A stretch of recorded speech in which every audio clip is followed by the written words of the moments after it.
ఎందుకు గొడవలు వస్తున్నాయో తెలియదు కానీ గొడవలు వస్తూనే ఉన్నాయి. బానే ఉంటాం, సడన్ ట్రిప్ అవుతాం, గొడవ అయిపోద్ది. రాజీ చేసుకుందాం అనుకున్నా గొడవ అయిపోద్ది. మీలా సైలెంట్ గా ఉన్నా గొడవ అవుతుంది బావా. నా వల్ల కావట్లేదు బావా. తిట్టడం ఏముండదు, మరి అరుస్తాడు. మేడం నన్ను చాలా టార్చర్ పెడుతున్నాడు మేడం. నన్ను చాలా టార్చర్ పెడుతున్నాడు మేడం. నన్ను చాలా టార్చర్. అరవకండి సార్, మాట్లాడండి. మాట్లాడాలా? మీరు మాట్లాడుతూనే ఉన్నాను మేడం. మాట్లాడేవాడిని మీరే అర్పిస్తున్నారు. మాట్లాడేవాడిని మీరే అర్పిస్తున్నారు. మీరే చెప్పండి, ఆవిడగా నన్ను అర్పించండి. నువ్వు అరవకుండా ఉండడం ఆశ్చర్యం. నాకు మాట్లాడడానికి పాయింట్ ఉంటుంది. బిజినెస్ టైంలో అరవకు, దానికి వాడు షేక్ అయిపోతాడు.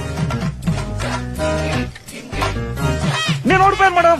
మీరు గెలిచారు, మీరు గెలిచారు. నన్ను క్షమించండి మేడం, నన్ను క్షమించండి, నన్ను క్షమించండి మేడం. చేతులెత్తి దండం పెట్టి పోతూ ఉంటాడు. నన్ను క్షమించండి మేడం, మీరు గెలిచారు, మీరు గెలిచారు. పెప్పర్ ఎక్కువగా వేసి ఒక హాఫ్ బాయ్. ఈ టైంలో ఎవరు అమ్మాయిలు అడిగింది? అది పెంపడ ఎక్కువగా. రే, మీరు సంపాదించడానికి హోటల్ పెట్టారా లేక గొడవ పడడానికి హోటల్ పెట్టారా?